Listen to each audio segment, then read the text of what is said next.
મોટા ભાઈ, મારે લગ્ન નથી કરવા. અરે કોઈ જુવાન છોકરો લગ્ન કરવાની ના કહે ખરો?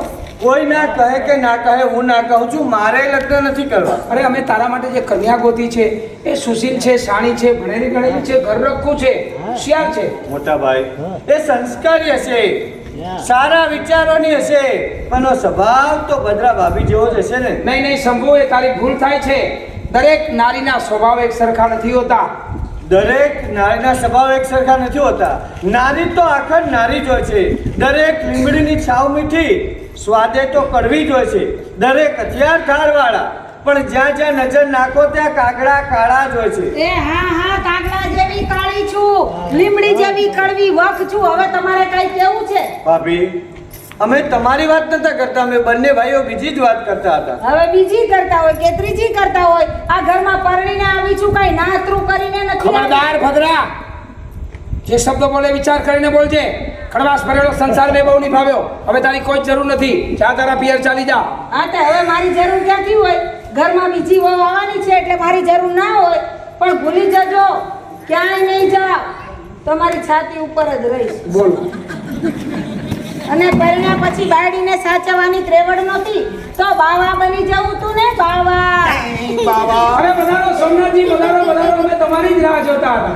અરે હું તો આવી ગયો. હા. પણ તમારા સંસ્કારી ઘરમાં બાવા બનવાની વાત. અરે ભાઈ, અમદાવાદ જગન્નાથપુરીમાંથી બાવાની જમાત આવવાની છે, અમારે એમને જમણવાર આપવાનો છે, તો શું બનાવવું એની ચર્ચા કરતા હતા ને તમારી રાહ જોતા હતા. વાહ વાહ વાહ, તમે તમારું ગામ કેટલું બધું પુણ્યશાળી છે કે સાધુ મહંતો આવે છે એને બ્રહ્મભોજન આપવાનું છે. બહુ ઊંચા વિચાર છે. લ્યો, આ હું છોકરાઓ માટે ચવાણું અરે આની શી જરૂર નથી. લાવવું પડે. આપણે કોઈકને ઘેર જાય ને તો છોકરા સૌથી પહેલા થેલી ખોલે કે મારા માટે શું લાવ્યા છે, તો એમ કહેવાય કે ભાગ લાવ્યા, ભાગ લાવ્યા, ભાગ લાવ્યા. બેસો, તમારા માટે પાણીની વ્યવસ્થા કરું. કોઈ ઉતાવળ નથી, હું કોઈ મહેમાન નથી, ઘરનો જ માણસ છું. તમારું કાર્ય પૂરું કરો પછી વાત.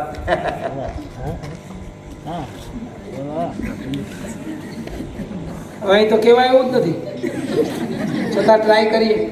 ભદ્રા, શું છે? છે શું છે? ક્યારેક તો શાંતિથી વાત કર. સોમનાથ વેવાઈ પધાર્યા છે. તો શું કરું? આરતી ઉતારું? અરે ભાઈ, આરતી નથી ઉતારવી, એમના માટે પાણી તો લઈ આવો. કયા સુખે આ ઘરમાં દીકરી દેવા આવ્યા છે? ભદ્રા, ધીમે બોલ, મહેમાન આવ્યા છે. મહેરબાની કરીને ધીમે બોલ. આપણા ઘરની વાત લઈને બહાર જાય તો બ્રહ્મ સમાજમાં આપણી હાંસી થાય. જ્યાં સુધી મહેમાન ઘરમાં રોકાય ત્યાં સુધી તારું મોઢું બંધ રાખજે. હું તને હાથ જોડું છું. હસે છે. એ આ ભાડા જેવા ભાડા થઈ અને આ બાયડી પાસે આમાં હાથ જોડતા. તારા જેવી જેને બાયડી મળી હોય એને હાથ તો શું, પગમાં લાંબા થઈ જવું પડે. હા ઠીક છે, જઈએ છીએ. હું આ કડવી વેલા બધાય કડવા તમારું જાય તમારું. બસ, બસ. હાય હાય હાય હાય. એટલે વાતાવરણ ચોખ્ખું છે ને, તડાકા ભડાકા હે ના થાય છે. અરે ઘરમાં ટીવી ચાલુ છે, ટીવીનો અવાજ આવ્યો. આ ટીવીનો અવાજ? હા, એનો સિરિયલ જોવે છે. સિરિયલ? હા. સાથ નિભાના સાથિયા. હા. આ જુઓ ને, તમારા પિતાશ્રી વિશ્વનાથજીની મારા ઉપર ટપાલ આવી હતી. જી. એમને મને સ્પષ્ટ લખ્યું હતું કે હું યાત્રાએ ગયો છું, મારી હાજરી ઘરમાં નથી, અને આપણે જે સંપૂર્ણ વિશાળ કરવાનું છે એ વિદ્યાભ્યાસ માટે કાશી જવાનું છે. મારો મોટો પુત્ર ઘરે જ છે, જે બાપની જગ્યાએ છે, તો તમે જઈ અને સગાઈની વિધિ પૂર્ણ કરી લેજો. તમારું નામ? જી, મારું નામ ત્રિલોક, હું એમનો મોટો દીકરો. જય પરશુરામ. જય પરશુરામ. અને જેની સગાઈની વાત કરી રહ્યા છીએ એ નાનો ભાઈ શંભુ. જય પરશુરામ. જય પરશુરામ, જય પરશુરામ. વાહ વાહ, છોકરો સંસ્કારી. તમારી દીકરી અમારા ઘરમાં દુઃખી નહીં થાય. અરે કેવી વાત કરો છો! મને તમારા ઉપર ને તમારા ઘર ઉપર સંપૂર્ણ વિશ્વાસ છે કે મારી દીકરી આ ઘરમાં દુઃખી તો નહીં થાય. પંડિતજી, તમારો વિશ્વાસ આ ઘર પર કાયમ રહેશે. તમારી દીકરી આ ઘરમાં સુખી નહીં થાય. શંભુ, કારણ એટલા જ માટે કે ગરીબની ગાય વધ સ્થાને જતા અટકે એટલા માટે. શંભુ આવા શબ્દો કેમ બોલે છે? કઈને વડીલેની ઈચ્છા એવી છે કે પેલા કાશી વિદ્યા અભ્યાસ માટે જવું છે. વિદ્યા અભ્યાસ પૂર્ણ કરીને પાછો આવે ત્યારબાદ લગ્ન કરશે. એ કહે છે કે હમણાં મારે લગ્ન નથી કરવા. વિદ્યાભ્યાસ પૂર્ણ કરવો એ તો ગર્વ લેવાની વાત છે, પણ લગ્ન નથી કરવા એનું કારણ મારો સંસાર જોઈને નાસીપાસ થઈ.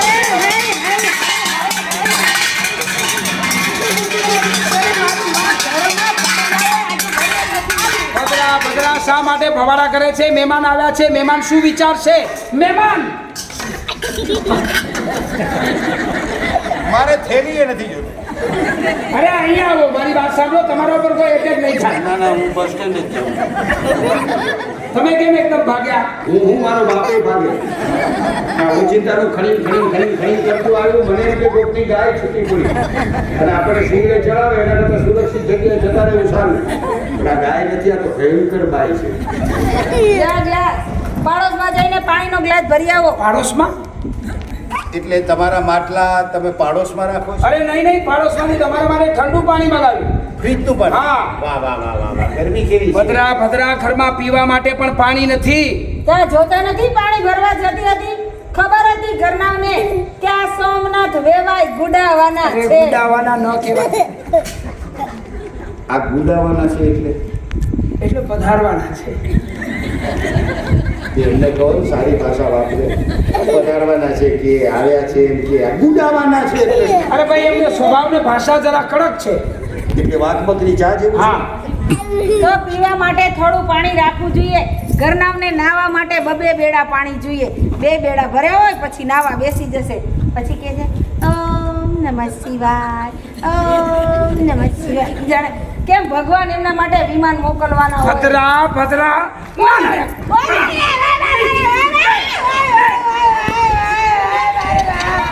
ખોટા ભવાના કરે છે. મહેમાન આવ્યા છે.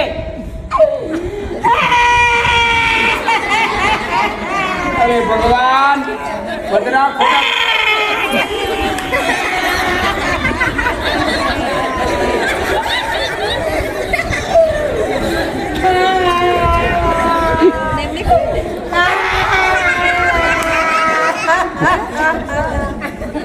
આટલું બધું કામ કરી આટલા દહેડો કરે તમારો માર જ ખાવાનો. કોઈ દી અમારી કદર જ કરતા નથી. અરે રે રે રે રે રે રે રે.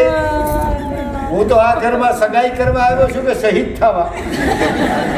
કેવી રાડું પાડે છે, કાન બેરો કરી નાખ્યો મારો તો પણ. અરે રે રે રે.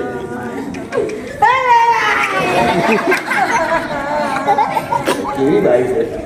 આટલે છેટેથી રાડું ઉભો છે, કાનમાં આવ્યું.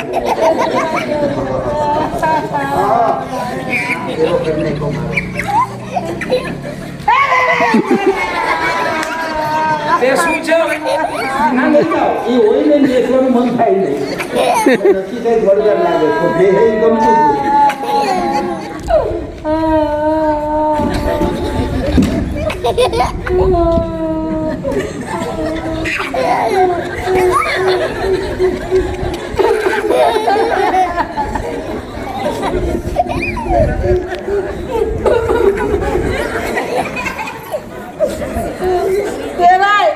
તમે જોયું ને તાર ભાઈનો માર ખાઈ ખાઈને કેવી દુબલી દુબલી પતલી પતલી થઈ ગઈ છું. આ દુબલી પતલી જાડી કોને કહેવાય? બહુ દુબળી ખીટીએ ટાંગવા જેવી હતી. મારા બાપના ઘરે હતી ને તો આવી હતી. મલાઈ ખાતા હશો ને? આ લોકો મલાઈ નથી ખાવા દેતા, ઘી બનાવી નાખે. સમજદાર કહેવાય. એકલા એકલા મલાઈ ખાઈ તોપ જેવા થાય ને કરતા બધા થોડું થોડું ઘી ખાય.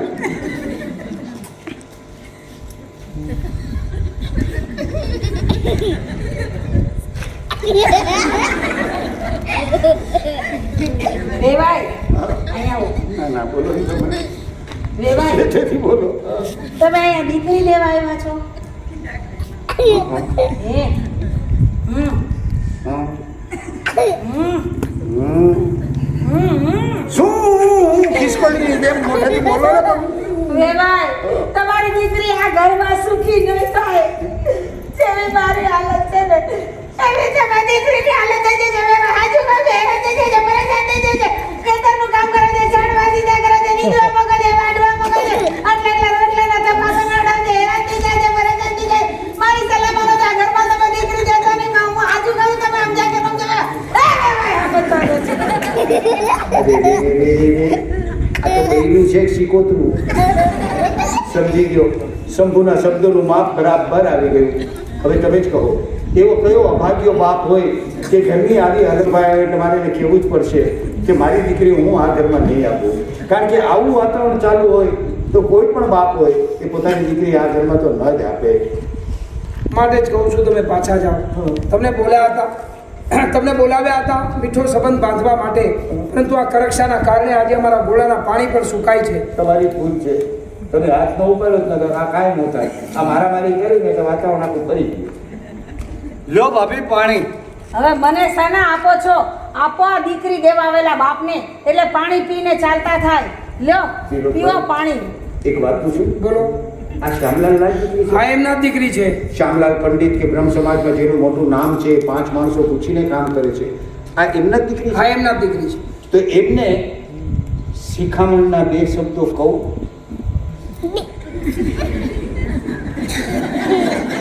લો, તમારી ઈચ્છા છે તો 2 નહીં 4 શબ્દો કયો, પણ જે કંઈ કયો એ તમારા જોખમે.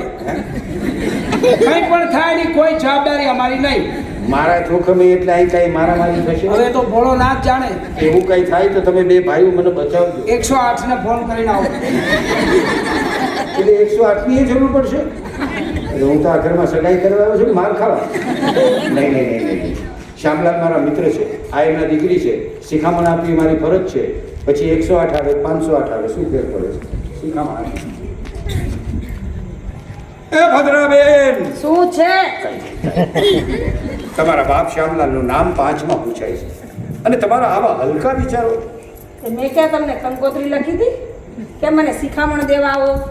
પાણી પીવું હોય તો પીવો, ને તો ચાલતા થાવ. વાહ વાહ, મોટા ઘરના છોરુના સંસ્કાર બહુ ઊંચા, બહુ ઊંચા. વાહ વાહ વાહ. આ મરવાનો જ થયો છે કે નહીં? કે છે વાહ, મોટા ઘરના છોરુના સંસ્કાર બહુ ઊંચા, ઘણા ઊંચા. વાહ વાહ વાહ, બહુ ઊંચા. હવે ઊંચા ને નીચા કર્યા વગર પાણી પીવું હોય તો પી, નહીતર હાલ તો તમારે.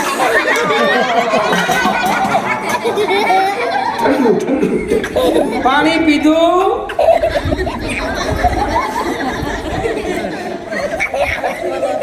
આ ટપક પદ્ધતિ દેખાતી નથી.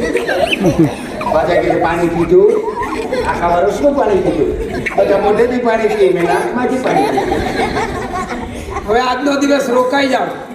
કેમ ડૂબાડવું? તમારી આજ્ઞા સ્વાગતા કરવાની બાકી છે. થઈ ગઈ, આગતાઈ થઈ ગઈ, સ્વાગતાઈ થઈ ગઈ. હવે કાંઈ કરવાની જરૂર નથી, મને જવા દો એટલે બસ છે. આ તો ભૂલથી આ ઘરમાં આવી ગયો, બાકી હવે કોઈ દી નહીં આવું. રોકાઈ જાવ, લાડવા જમીને જજો. શું લાડવા જમીને જજો. લાડવા? તારે લાડવા નથી ખાવા. કેમ? તમે લોકો લાડવા ખાઈ લેજો. અરે આ બેન પાણી આવી રીતે પાય છે. જો લાડવા ખાવા ઉભો રહું તો બુમરાહની બોલી નીચે મારું લમણું ખોલી નાખે ને. લાડવા મારે કેચ કરવા ખાવા. ગાડી આવી ગઈ છે 108, ચાલો. હા, આવી ગઈ ને, આતુરતાનો અંત આવી ગયો. એક કામ કરો, એને પાછો ન જવા દેતા. હું તો મારા ઘરે જાઉં છું. એ ગાડીમાં 108માં આ બેનને માનપૂર્વક ગાંડાની હોસ્પિટલમાં લઈ જાઓ. ગાંડાની હોસ્પિટલમાં? કારણ કે એનું મગજ હાવ ફરી ગયું છે. ગાંડાની હોસ્પિટલમાં જશે, 15-20 શોટ આપશે, ત્યારે મગજ ઠેકાણે આવશે. મને હા? ગાંડાની હોસ્પિટલમાં ગાંડાની. મને જોઈને ઓલા ગાંડાય ભાગી જશે. પણ આ મોટી ગાંડી તો રિપેર થઈ જશે. એ, મને ગાંડી કીધી. ગાંડી. ગાંડી. મોટી ગાંડી. મોટી ગાંડી. એક નંબરની. એક નંબરની પહેલા ગાંડી. નંબરની. પહેલા નંબરની. સર્વશ્રેષ્ઠ ગાંડી. સર્વશ્રેષ્ઠ તો ગાંડી. મોસ્ટ અરે, ગાંડી. તારી તો તું એ બરાબર ઊંચી ગાંડી. મારા. એ ગાંડી. બદરા શા માટે ભવાડા કરે છે? તારા પ્રતાપે મારા માતા પિતા યાત્રાએ ગયા, મારો ભાઈ શંભુ કુંવારો રહ્યો, અમારા ઘરને છિન્ન ભિન્ન કરી નાખ્યું, છતાં હજુ તને શાંતિ નથી? તે તમારા મા બાપ ગયા તો ખરા, પણ જાતા જાતા મને કેવા ટાઢા ડામ દઈને ગયા. અમે તો જાત્રાએ જાય છી, પછી તમે જાણો ને તમારું ઘર જાણે. ભગવાન તમને સદબુદ્ધિ આપે. હું આ કડવી વેલના બધાય તમારું હાય હાય હાય હાય. ખરેખર કોઈએ કહેવતમાં સાચું કીધું છે કે કંગારીઓ આવીને આપણા ખેતરમાં પડી જાય તો આખા ખેતરને બાળીને ભસ્મીભૂત કરી નાખે છે. એવી રીતના ભરણારૂપી એ કંગારીઓ અમારા ઘરમાં આવીને પડ્યો, અમારા કુટુંબનું સત્યાનાશ કાઢી નાખ્યું. આવું વર્તન કોઈ બહેનોનું હોય તો સુધારજો.